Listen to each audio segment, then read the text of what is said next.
to go through to go there. So anyway, but we're about to experience a major change in the ionosphere here. It has nothing to do with the sunspot cycle, but the sunspot cycle accentuates it. This happens every year. You've been noticing how 10 meters has been so wonderfully open every day.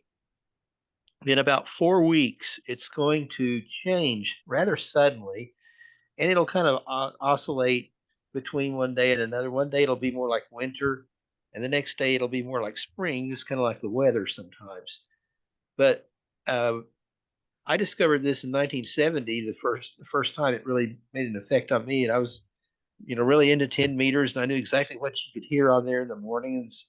And one Sunday morning, I think it was like the first Sunday in March of 1970, I got up, and by golly, there wasn't anybody on 10, and there were some kind of weak, fading signals, and they all sounded real funny. What happens is, the sun angle changes, the ionosphere tilts differently, or it's like at least half of a sphere, and the sunlit side of the Earth is covered in the biggest part of the ionosphere, and then the night side, there's still ionosphere there, but not nearly as much. There's hardly any F layer, or there's hardly any F2 layer. The F layer is there, but it's diminished somewhat. And the day side is where all the real action is, and that's where you have the F2 layers and transoceanic propagation without any trouble at all. Like you could almost talk to England with a 5-watt walkie-talkie. But anyway, so be prepared for that. About 4 weeks, the bands will shift. There will still be DX on 10 meters, but it'll be a little different. And you won't hear so much stateside chatter, but you'll still hear Europe and Australia, New Zealand, and so forth. And then in about late April and early May, sporadic E will start happening, and 10 and 6 will both be wide open sometimes for from a few minutes up to a whole day. And that'll go on until about August or so, and then it gets pretty boring again until around late October and early November, when you'll have the wintertime conditions again, on the wintertime radio conditions. And this has nothing to do with local surface weather, and you'll hear that in my presentation here. I talk about the layers of the atmosphere. And one final thing, I talk about the D layer, D as in Delta layer. It's the killjoy, and it's the skunk at the picnic for AM radio reception, in the fact that this is why you don't hear long distance AM radio stations during the daytime, because the D layer absorbs all the signal before it could reach the E layer or even the F layer. So that's why. But the thing about the D layer, it does something else. There is a band of frequencies called VLF, very low frequencies, and it's the first radio band that's officially recognized as radio.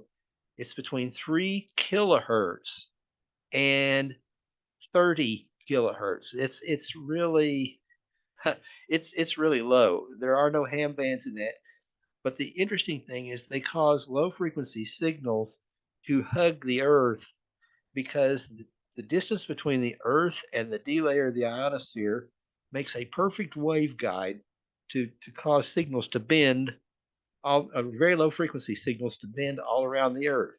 And that's why they used to think that the only fit frequencies to communicate on were very low frequencies.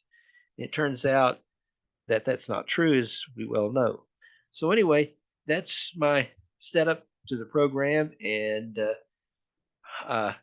this the microphone was during the recording was handled with the greatest of care. I put it on a pile of bubble wrap because I discovered that the hard drives on the computers that are on this table here were transmitting their hum right into the microphone. They're not an electronic transmission, but acoustic.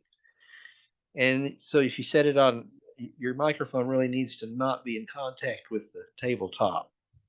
Anyway, I hope you enjoy it, and I will hang around and answer any questions anybody has at the end. And if you want to tar and feather me, the doors are all locked, and we're going to put up a fight if you do that. So I hope you enjoy it, and we'll stand by and hope it all goes well this evening because it's a little different way of doing things.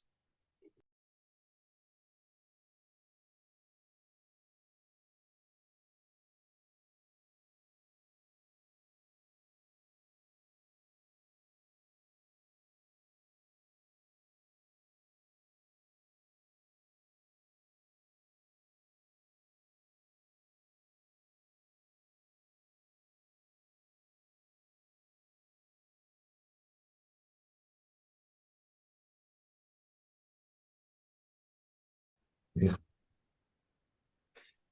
How many of those were your own recordings? All of them but the whistlers. I'd made the whistlers came from various websites that had them on there that you could download. And I want to be very clear about that. I did not make those recordings myself, but they're there. If anybody looks up whistlers, you'll find some websites that have these recordings on them, and they're usually made in places like Sweden and Denmark and northern Canada and probably Alaska. But you need to be pretty far, or you need to be near the Arctic or Antarctic circles, and they've also been detected in outer space. The problem is uh, they don't make it to our part of the world very often. I don't know if ever, but I'm sure if you had some really weird event like the Carrington solar event of 1859 when nobody had radios yet, if you had something like that, you might hear you probably hear some stuff all around the world that you'd never heard before. But it's uh, it's pretty interesting stuff. The whistlers are related to thunderstorm activity in the tropics.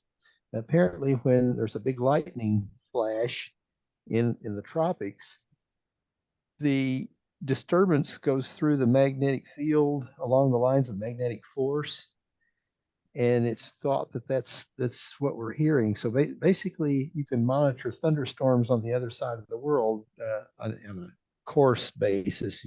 You wouldn't know exactly where it was, but you could probably coordinate it with reports of actual activity going on if you really wanted to do that badly enough.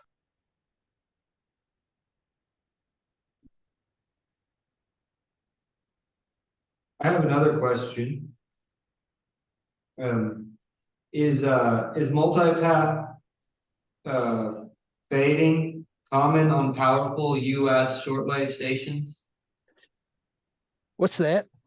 Is multipath propagation and the nuisance it creates common on powerful local shortwave stations, or would it be more common on a distant station? Well, it's common on all shortwave signals, pretty much like that recording of the British television.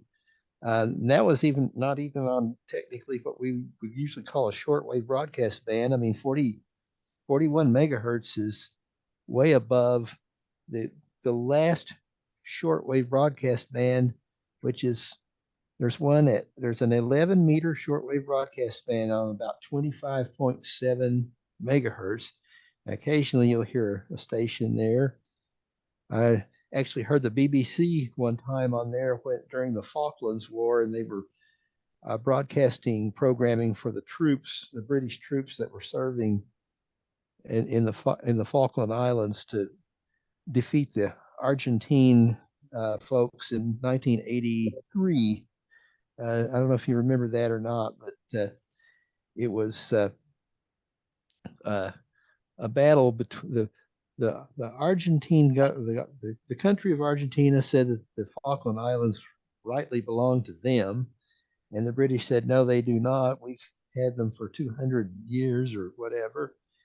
and they fought a war over it. And now the Argentine Navy all has glass bottom boats, so they can see the old Argentine Navy down on the bottom. Hello, this is Martin McCormick, WB5A.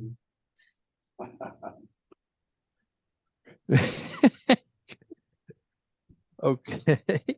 That was a good one there, Martin. You doubled on yourself. He's in stereo. Yeah. But Good job on your presentation. That was very long path. what's So that? the delay on that was a very long path propagation. Yeah.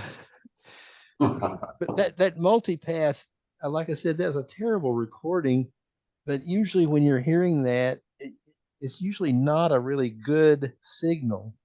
But if it weren't for the multipath, it would sound, you could hear it. I mean, you would understand it better. But it's like two versions of the very same signal, about a tenth of a second apart or so. Actually, a radio signal can go around the world about 7 or 8 times per second, and that's what you're hearing is at least going around about half the world. It has to, both of those pathways have to be in daylight, so you've got to have, basically think of where you are, and in the middle of the day, think of about half of the Earth and where your signal could possibly be going. And if it goes over the poles, then you can end up with a short path and a long path at the same time. It also tears the heck out of CW signals because it makes dots and dashes kind of run together, and that's another effect, by the way. It's called aurora, and we've occasionally had auroras here, but very seldom.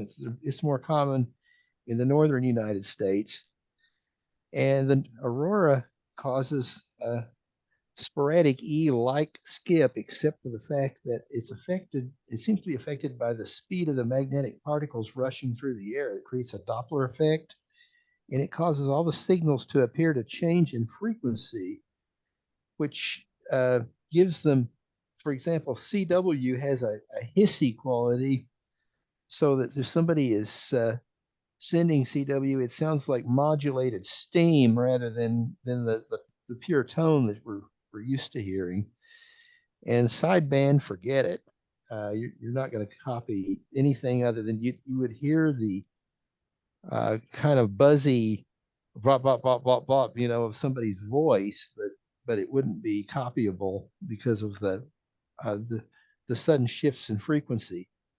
Plus, a lot of the sound card modes like FT8 and then even the older stuff like RTTY would all suffer greatly. You would hear something there, but it would be all garbled up, and you wouldn't be able to print the characters out on the screen. And so that's one of the effects you get from aurora. And like I said, I can only think of once in my life, maybe twice in my life, when I've heard it. So the one I was thinking of that I heard the most of was I heard it right here in Stillwater, and it was in the early 90s. And we had aurora here, and people said that it looked like when you were outside, it looked as if there was a big grass fire off in the distance, or that you were near some large city. And it was just, aurora glowing. And I was hearing 8s and 9s and 0s on 2 meters in CW. Like I said, the CW is copyable because you can still get the rhythm of it. It's just the tone's all messed up. And AM and SSB are much more problematic. Got a couple questions for you, Martin. Okay. You said the television, I guess that was composite video that we heard, was from the UK, correct? Yes, UK and France, maybe also. Okay. Maybe also France. The UK their channels, like I said, the audio was around 41.5 megahertz with numerous offsets. In other words, if you were tuning back and forth, you would hear 3 or 4 channels or 3 or 4 carrier frequencies all carrying the same program. And if you listen on, like say, an hour or some time when the station identified itself, you could hear in that instant maybe exactly where that transmitter was coming from. And I do remember hearing one BBC Northern Ireland, and Well, you were, okay, so, but the very tail end, you were just listening to you were listening to the video, or you recorded the video, yes, and if the and video. I don't know if you noticed it or not, but the video, uh, well, first of all, TV video in the United States is AM also. Yeah. And So, the only thing different, the audio carrier here is FM for TV, and yeah, it's modern TV has always been FM audio and AM video. yeah, The early TV experiments in the 1930s from the Empire State Building in New York City, those that signal transmission was very much like the European system. It was 24 frames per second, and it to make it compatible with showing movie film, and it was also AM sound. And we didn't get the FM sound and the present TV channel assignments until after World War II. okay, so you're kind of leading me into my question, and that is, if you were to play, listen to the I can't remember, is it PAL? Well, now wait a minute. Before you get into that much, I mean, I'm not trying to be rude or anything, but what you just heard, the European TV video, what you just heard, there's a little catch to this. PAL is color TV, and it actually was invented after the United States uh, came out with its NTSC Right. signal. So, okay, so anyway, yeah, so that if you were to compare the NTSC to the European transmission, would you hear a difference? Yes, you would. That was what I was about to get to. Our the sound you're hearing, and keep in mind that TV video is very wide band. Most of the frequencies are well outside the human ear's ability to hear them. So if you tune in, what you're actually hearing is the sync pulses every half Right. frame. Yeah, And you know how NTSC video is interlaced. It's ours is 525. Our old analog video is 525 lines, right, but the even numbered lines or the odd numbered lines are sent left to right, just the way you read, right, left to right, left to right, left to right, down, down, down, down, down. But it's the odd numbered lines, 1, 3, 5, and so forth, up to 525. And actually, a few lines are not used, but let's not get too technical here. The other half then are sent 2, 4, 6, 8, 10, 12, and you get up to 524. And the whole idea is that there's less flicker, and so the interlace signal. yeah, Well, to tell your TV to go back to the top and start a new frame, there is a pulse, a sync pulse, a right, sync pulse, it's the and 60 hertz sync pulse. yes, and there's a 60 hertz sync pulse for us and a 50 Right, hertz that's pulse right. for the European system. And so And you'd hear the difference in frequency. yes, and there's one other catch here. The British system that we heard there was 405 scan lines, Mhm. and that and like I said, that was from the 1930s until 1986 when they shut that part down. So there was no color on those signals. And interestingly enough, one day I was listening to BBC television when it was coming in here, and the announcer says, the following program is not in color. You know, so they're warning everybody that if you were watching PAL, you might see it in color, but if you're watching it on that system, you're only seeing it in black and white. So it was monochrome, 405 lines, and 25 frames per second, 50 fields per second. A field is half it's the either the even number. First you get the odd numbered lines and the even numbered lines. So it's odd, even, odd, even, odd, even. And Right. So NTSC is 15750, if I recall. Yes, it is. Yeah. And it's also the that's another thing.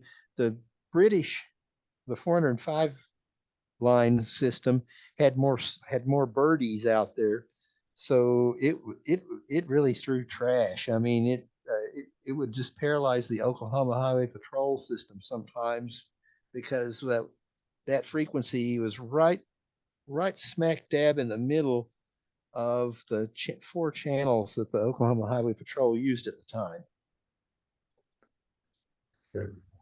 All right. So obviously you're not going to detect a 3.58 megahertz chroma phase difference. Nope. There was no color on those signals, and also it was reverse polarity from the way we do it. The way we do it, the strongest signals are black, with the vertical sync pulse being it's blacker than black. It's the strongest signal, and the weakest signals are the white signals. In other words, when it gets the whitest white is virtually no signal at all. And the British system, the polarity was a positive polarity in the sense that the white signals were the strong signal. And there were people in the United States in the 50s, when we had that big sunspot opening in the late 50s. There were people in the United States that modified TVs to get the British system, and were able to get snow-free pictures sometimes when the bands were really open. Right. I'm going to just ask one more question, and this is not. Sure. It's, when did you record those WMAR broadcasts? I said in there, let's see, it was July 17th, I think, 1980. But I say it on there, so you can listen to it again. All right, I will. And that was a WMIR. Did you hear the person cue up the tape? It's just before the lottery commercial. You hear kind of a little pew pew sound. It's somebody rocking a tape back and forth on a machine and they didn't know it was live. They were getting ready to play another spot there. It may have, I don't know if it was the one for the lottery, but they were queuing something up, and somebody had a switch open that shouldn't have been. It's kind of interesting, I thought. Anyway, I asked that because I grew up near Baltimore, so I used to listen to it. Yeah, and the day in 2009 when we went to digital TV here in North America, it was I heard WMAR again that day. There was some skip coming in, and I heard them, and Channel 4 in Oklahoma City, when they went off the air, there was a station in Canada that faded in very slowly a few minutes after Channel 4 went off the air. Channel 4 here went off the air. There was another Channel 4 in Canada running some kind of I don't remember what kind of program it was, but it was Canada went to they use the same digital signal standard that we do. I think Canada and Mexico both, and they were a little later than we were at switching over. So for a while, you could get some really good DX from Mexico and Canada right here. As in Oklahoma, we don't really have any channels below 7 any longer on the over-the-air frequencies. 2 through 6 are wide open for DX. Yeah. All right. Well, thanks, Martin. I appreciate it. Oh, you're welcome. Does anybody else have any questions or anything? And I mean, I don't claim to know it all, but it's just something I've always been interested in, and so it's been fun to share it with everybody because most people they just think it's blah blah blah. They couldn't care less.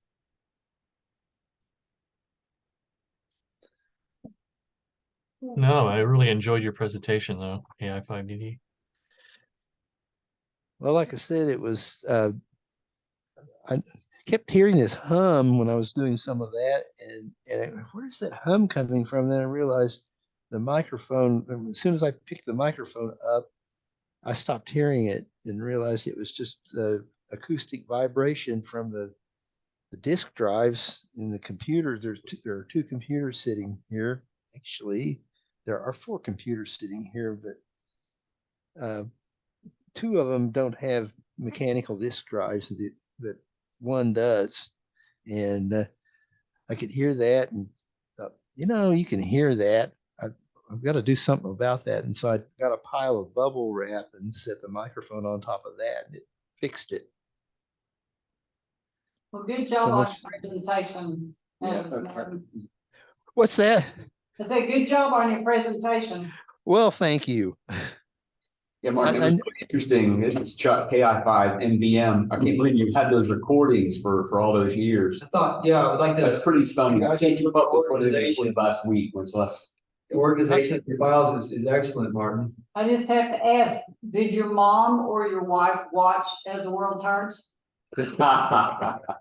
No, He did. I don't believe either. I don't believe either one ever cared a thing about that soap opera. I remember watching it because my mom watched it and then I started watching it. So it's like, I know that one. So No, we used to. I've got 4 brothers, and we come home for lunch, and yeah, came on. Yeah. Well, I remember coming home for lunch one day and watching the Branch Davidian cult burn down.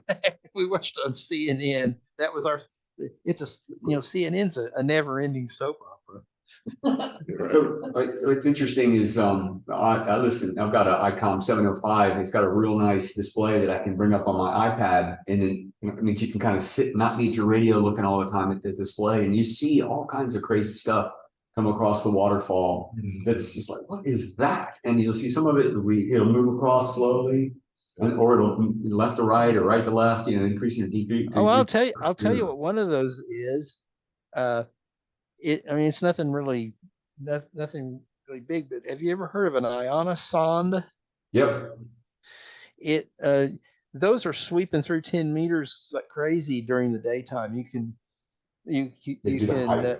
if you like this morning, I turned the rig on, and there was a radio teletype signal on 29.645 or something like that.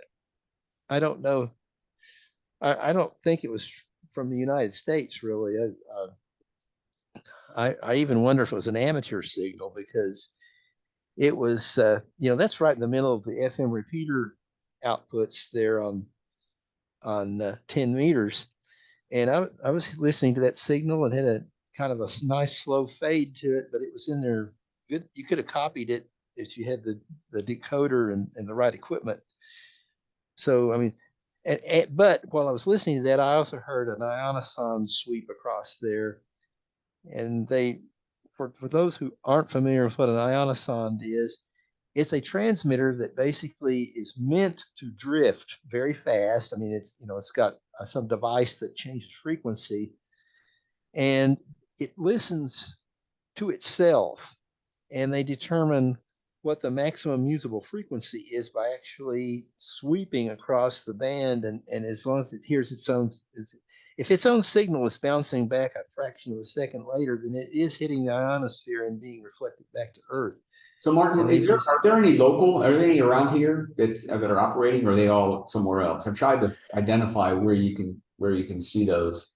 I have heard there's a few here in the United States, but and then there's some overseas, and I have no idea where they all are. So there's nothing local around here that does that. One time, one of the broadcast stations around here had a tremendous problem with the transmitter back in the 70s, and it could have been an ionoson. It was sweeping all up and down the band. It was an FM transmitter, and it was sweeping up and down the band and really wreaking havoc there for a day or so till it got fixed.